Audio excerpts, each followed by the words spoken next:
When I was planning my blog, Banks Western Canon, I knew that I needed to read more than the Western Canon by Harold Bloom, a single work by a single literary critic. I wanted to read something by an influential critic who could teach me the basic concepts of literary criticism. The name Northrop Frye floated through my head. I had first heard of him through Harold Bloom and a funny quote about butter. For Bloom, it wasn't a critic's dry academic work that stood out. When I think of the modern critics I most admire, what I remember first is neither theories nor methods, let alone readings. What return first are expressions of vehement and colorful personalities. Northrop Frye was one of those personalities whom he admired for cheerfully characterizing T.S. Eliot's neo-Christian account of civilization's decline as the myth of the great Western butter slide. I didn't quite understand what that meant, but I laughed out loud when I read it. I figured this Frye guy was as good as any place to start when it came to reading more about literary criticism. All fields of study have their giants. Literature has William Shakespeare. Physics has Isaac Newton. Biology has Charles Darwin. Northrop Frye is a giant in the field of literary criticism. David Damrosch is the director of the Institute for World Literature and the author of the foreword to Frye's book. He wrote, "Anatomy of Criticism is probably the single most influential work of literary theory ever written by a North American critic. Margaret Atwood would probably never have written The Handmaid's Tale or the Penelopiad without her deep engagement with Frye's theories of myths and archetypes." Margaret Atwood was a student of Frye's at the University of Toronto. She said of him, "One of his major themes was the way in which plots resemble other plots, whether they are to be found in fairy tales, epic poems, or soap operas. There was nothing he refused to consider. He knew also that the way in which we understand ourselves is less through theory than through story." While it was fun of David Damrosch to play a what-if game, we shall never truly know if The Handmaid's Tale would have existed without Northrop Frye. But what we do know was that Frye was a giant in the field of literary criticism, and he certainly influenced as great a writer as Margaret Atwood.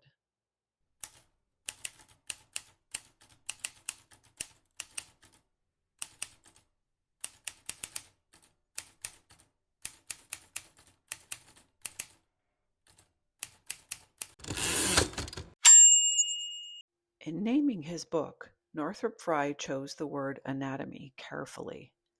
He sets out to conduct a detailed examination not of literature, but of literary criticism. He uses words throughout the book that imply his mission: anatomy, grammar, synoptic, and systematic. These are broad, sweeping, and scientific words.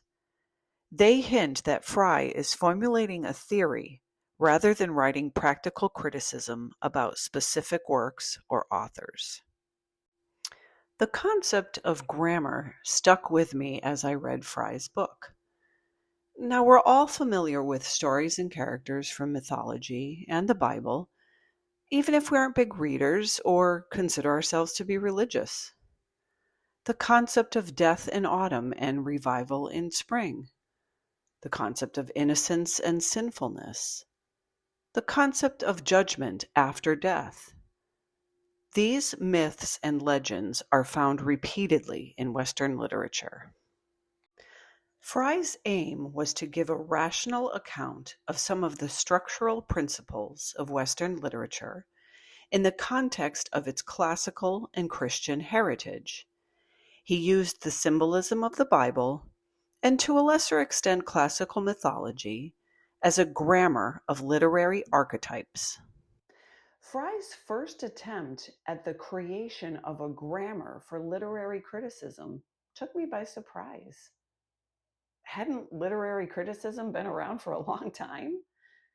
Why did Frye feel the need as late as 1957 to create a grammar for literary criticism? Didn't one already exist?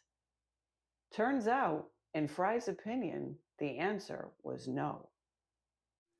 Frye's starting point is with Aristotle and his philosophy on poetics.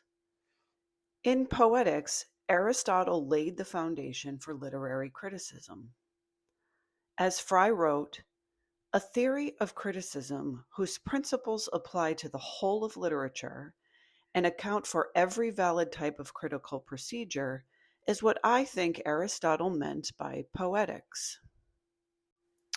Northrop Frye appreciated Aristotle's scientific approach to literary criticism, and he set out to continue the work Aristotle had begun over 2,000 years ago. Aristotle seems to me to approach poetry as a biologist would approach a system of organisms, picking out each genera and species, formulating the broad laws of literary experience, and in short, writing as though he believed that there is a totally intelligible structure of knowledge attainable about poetry, which is not poetry itself or the experience of it, but poetics. Now, I was surprised by Frye's assertion that the development of the discipline of literary criticism had, for lack of a better term, stalled in the 2,000 years since Aristotle. But Frye felt that it had. He said, one would imagine that after 2,000 years of post Aristotelian literary activity, his views on poetics, like his views on the generation of animals, could be re examined in the light of fresh evidence. And in an example of Frye's colorful personality that Harold Bloom so admired, he said, what literary critics have now is a mystery religion without a gospel. Frye's book is made up of 5 essays. The first is what he calls the polemical introduction.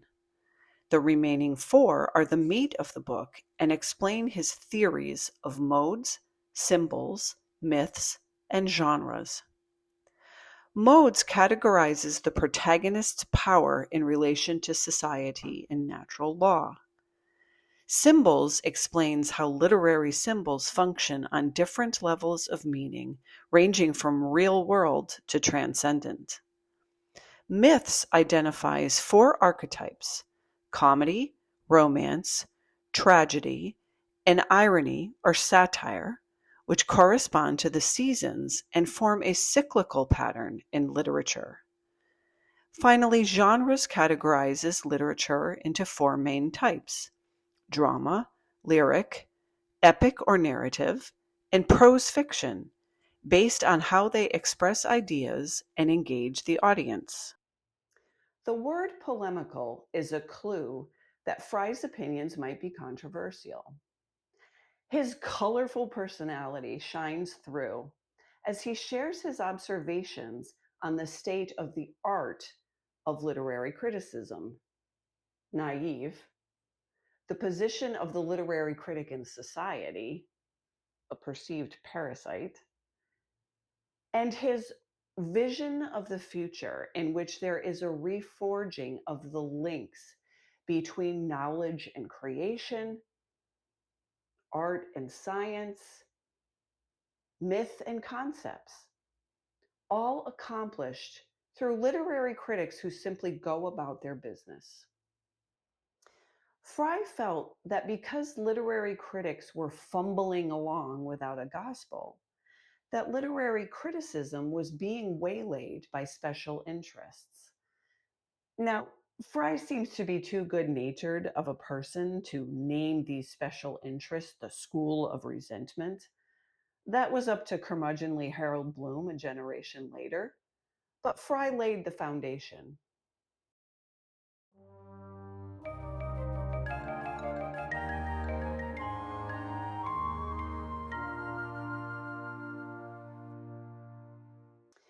Frye is getting to the heart of literary criticism, which is really just a form of value judgment. But not all value judgments are created equal. And Frye's book is an attempt at the creation of a kit of tools, his 4 essays, to be used as an aid in making non-prejudicial value judgments. He breaks value judgments down into types so that the reader can distinguish between prejudicial and non-prejudicial. At the highest level, there are 2 types of value judgment: comparative and positive.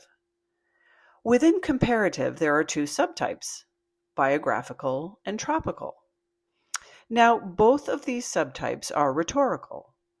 In the biographical value judgment, the critic views the literary work as a product and focuses on the character of the person writing the piece. The critic cares if the writer is heroic. This type of value judgment relies on the rhetoric of persuasive speech and tends toward conservative or traditional. In the tropical value judgment, the critic views the literary work as a possession and focuses on style and tropes or figures of speech. This writer wants nothing to do with heroics. Now, this type of value judgment relies on the rhetoric of verbal ornamentation and tends toward liberal or progressive. Alternatively, there is the positive value judgment. This type of criticism is based on systematic literary terminology and direct experience of the literature itself. It is objective and not rhetorical in any way.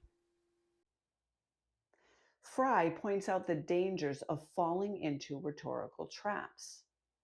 Rhetorical value judgments are closely related to social values, which are usually filtered through a customs house of moral metaphors. A fallacy arises through the illegitimate extension of rhetoric into literary theory. And a process occurs where poets are ranked according to class.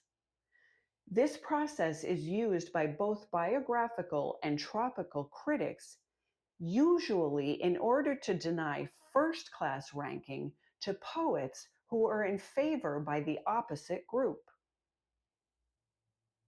It's important to point out here that Northrop Frye, just like Harold Bloom, is not suggesting that social values or political points of view or religious beliefs are bad in and of themselves. What he is suggesting is that those things have nothing to do with the objective science of literary criticism. They are separate. And Frye suggests that one cannot objectively analyze a work of literature if a reader comes at it from a ready-made perspective of a particular social value, or a political belief, or a religious point of view.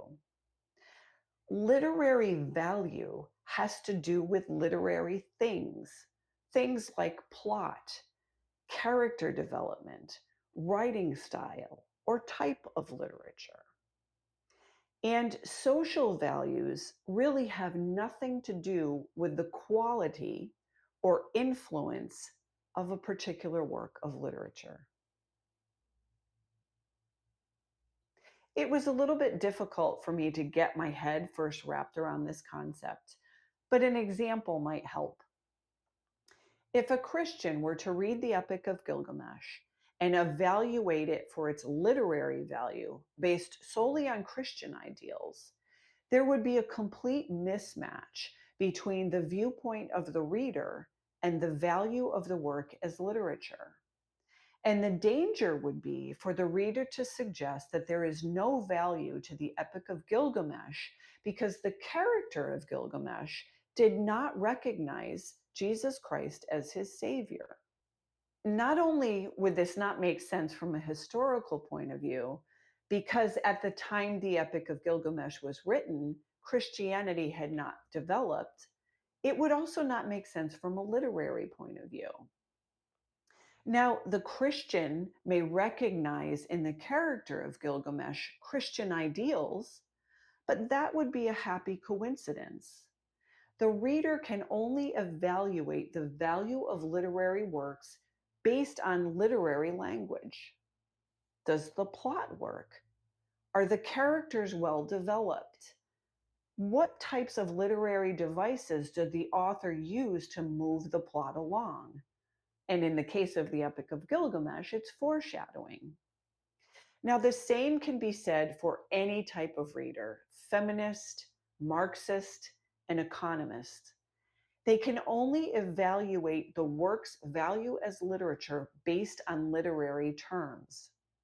Now, that doesn't mean that they can either like or dislike the work based on its resonance or dissonance with their special interest, but that is not a literary critique. Literary criticism is a science. It doesn't replace the experience of literature, but it helps us define and describe it. For those of you asking, should I read Anatomy of Criticism? My answer is a resounding yes, with a caveat. Northrop Frye is brilliant, and there were lines and paragraphs that I reread and I savored every word, and I had a growing sense of expanded knowledge. I truly feel like a more intelligent person for having engaged with this work. But now the caveat. Some people just like to read literature, and they're not particularly interested in the theory behind it or in literary criticism. And if you're that type of person, the book might not be for you. Anatomy of Criticism is dense, and most of Frye's writing requires multiple readings. You have to read sentences multiple times. And even after you read them multiple times, they still require more analysis. Now, I'm the type of person who loves analysis, but many people don't. Many people simply just want to read. My biggest peeve with Northrop Frye and Anatomy of Criticism is one of a missed opportunity. Now, he wrote, very often a structure or system of thought can be reduced to a diagrammatic pattern. A philosopher is of great assistance to his reader when he realizes the presence of such a diagram and extracts it. And yet, ironically, Frye included no visual references with his text. And therefore, reading Anatomy of Criticism is like reading an extremely detailed description of a great work of architecture without including an image of the building or any sort of visual references like floor plans. I compensated for that by creating my own visual references. I created tables and charts. And truth be told, that really helped me engage with Frye's work and understand it better. But I do really believe that was a missed opportunity for him. Despite that, I highly recommend reading the book. Not only did Anatomy of Criticism give me a foundational knowledge that I felt I was missing, it also gave me something that helped me put into words why I even wanted to start on the journey of reading the literary criticism. And here's what Frye said. The culture of the past is not only the memory of mankind, but our own buried life. And the study of it leads to a recognition scene, a discovery in which we see not our past lives, but the total cultural form of our present life. If you enjoyed this video and want to learn more about literature, please subscribe, like, and comment. I would love to hear, do you have a favorite literary critic? Or do you think critics are just parasites? Let's talk about it. Thank you for watching.